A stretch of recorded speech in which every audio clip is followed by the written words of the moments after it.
भारत जोड़ो यात्रा पहुंची उज्जैन की घटिया तहसील। राहुल गांधी के साथ एक्ट्रेस स्वरा भास्कर कदम ताल करती हुई नजर आई। नजरपुर में जयराम रमेश तरुण भनित ने प्रेस कॉन्फ्रेंस में कहा कि भारत कभी टूट ही नहीं सकता। यह यात्रा देश के उन तपस्वियों के लिए है महंगाई बेरोजगारी से टूट रहे जो। 7 दिसंबर से शुरू हुई भारत जोड़ो यात्रा को लेकर कांग्रेस के राष्ट्रीय नेता राहुल गांधी गुरुवार सुबह 6 बजे उज्जैन के ग्राम सुरासा से चाय नाश्ते के बाद निकले। इनके साथ अभिनेत्री स्वरा भास्कर उज्जैन की सड़कों पर कदम ताल करती हुई भी नजर आई। सुबह करीब 10 बजे पदयात्रा ग्राम नजरपुर पहुंची। यहाँ लंच ब्रेक लेकर दोपहर 2:30 बजे पदयात्रा आगे बढ़ी।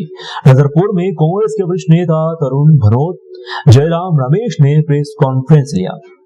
प्रेस से चर्चा में भनोत ने भारत जोड़ो यात्रा महात्मा गांधी की दांडी यात्रा के समान है। यात्रा को देश भर में अपार जनसमूह का समर्थन भी मिल रहा है। पत्रकारों के सवालों के जवाब देते हुए भनोत ने कहा कि भारत कभी टूट ही नहीं सकता। यह यात्रा सत्ताधारी दल के द्वारा जो महंगाई बेरोजगारी व देश में जातिवाद को लेकर की जा रही नफरत की राजनीति के खिलाफ भारत को टूटने से बचाने के लिए निकाली जा रही है। जयराम रमेश बोले, हमारे राष्ट्रीय नेता कहते हैं यह तपस्वियों का देश है, लेकिन वे तपस्वी जो मजदूर हैं, जो किसान हैं, विद्यार्थी हैं, बेरोजगार युवा हैं। देश की सरकार जिस तरह इन्हें अनदेखा कर रही है, इससे देश के युवा टूट रहे हैं। भारत जोड़ो यात्रा में लोगों का बड़ा हुजूम चल रहा है। राहुल गांधी की सुरक्षा चाक चौबंद है। भीड़ में स्वागत के लिए खड़े लोग उनकी सिर्फ झलक ही देख पा रहे हैं। हालांकि जहां भी राहुल गांधी को अवसर मिलता है वे लोगों से जरूर मिलते हैं। उन्होंने कहा कि मध्य प्रदेश का विकास सड़कों पर दिख रहा है। उज्जैन से 14 किलोमीटर की इस पद यात्रा में सड़कों की हालत हम सबने देखी है।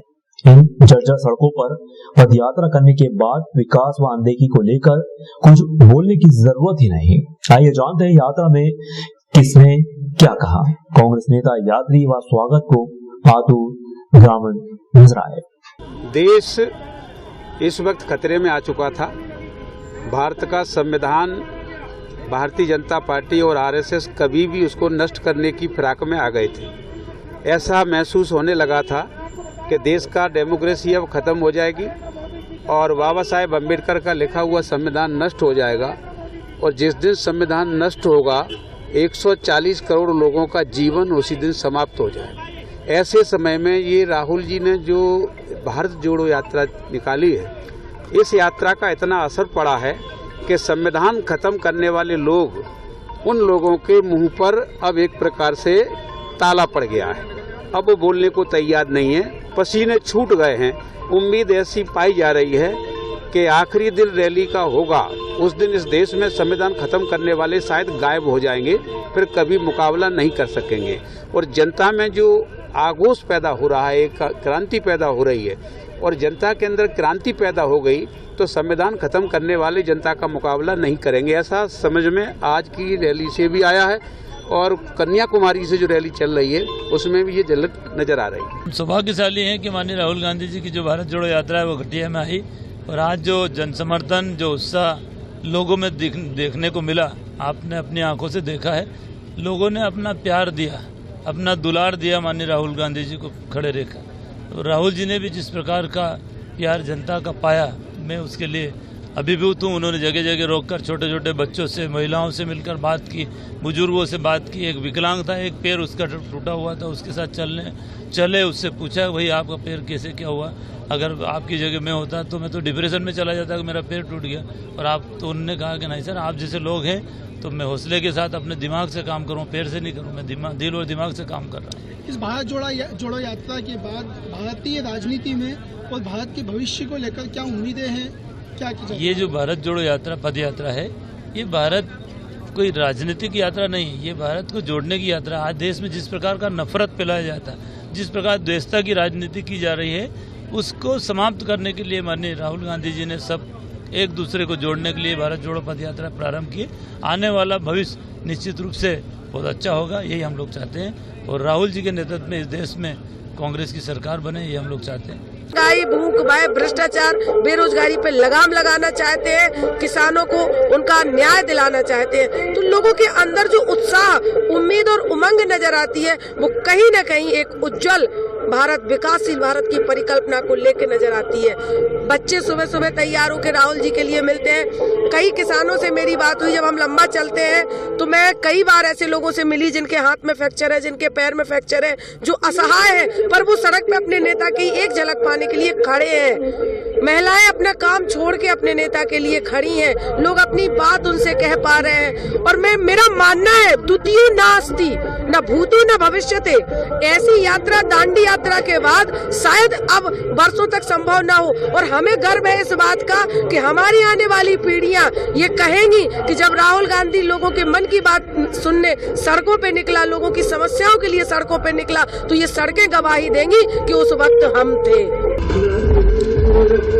राहुल गांधी जी कन्याकुमारी से कश्मीर तक पैदल यात्रा और भारत जोड़ो अभियान के तहत चल रहे हैं। जनता में काफी उत्साह है और काफी विस्तारित, और हम भी हमारे घटिया में अभी प्रवेश करने जा रही है और चल के आ रहे हैं। हम उसका स्वागत करने के लिए यहाँ खड़े हुए हैं। जय हिंद, जय भारत। विक्रम मालवीय, जनपद सरपंच प्रतिनिधि कलेक्टर। देखिए, गांधी जी ने जो दांडी यात्रा निकाली थी, उस यात्रा से अपने देश में पूरा बदलाव आया था। जब जब इस देश में अन्याय, अत्याचार और गलत जो देश होता है, उसके लिए गांधी घराने से और देश ने आंदोलन शुरू किया है। तो गांधी जी की दांडी यात्रा जैसे इतिहास बनाया था, वैसे हमारे राहुल जी की भारत जोड़ो यात्रा ये इतिहास बन रहा है और ये इतिहास बनकर रहेगा। राहुल गांधी जी ने जो यात्रा निकाली है, ये ठीक समय पर निकाली। देश की स्थिति बिगड़ती जा रही है और देश के अंदर एक भाईचारा समाप्त होता जा रहा है। दिन पे दिन जातिवाद बढ़ावा ले रही है इसमें। और राहुल जी ने जो एकता कायम करने के लिए ये मिसाल कायम करी है, यात्रा जो भारत जोड़ो यात्रा समय पर निकाली है, इसमें देश में एकता कायम होगी और सभी समाज के जितनी भी मानव जनता लोग हैं, वो सब अपने एकता के अंदर होकर और भारत के अंदर एकता कायम हो जाएगी। स्लोगन है, इसलिए स्लोगन है कि जिस समय देश में जब जरूरत पड़ी है, कोई न कोई गांधी आगे आया है। जब देश में आज़ादी के लिए लड़ाई लड़नी थी, तब भी प्यार से जो हिंसा लोग कर रहे थे, वो अहिंसा के रास्ते से गांधी जी ने नेतृत्व किया था। आज देश में एक अफरा तफरी का माहौल है, देश में एक जो भाईचारा है, देश में जमीनी मुद्दे पे कोई चुनाव नहीं हो रहा है। हिंदुत्व के नाम पर, फर्जी हिंदुत्व के नाम पर जब चुनाव आता है, तो कहाँ की घटना गुजरात में, यूपी की घटना गुजरात में, गुजरात की घटना हिमाचल में प्रसारित की जाती है। आज का युवा परेशान है, रोजगार मिल नहीं पा रहा, बेरोजगारी की समस्या है, हिंदुस्तान में आर्थिक मंदी दौर चल रहा है, किसान आत्महत्या कर रहा है।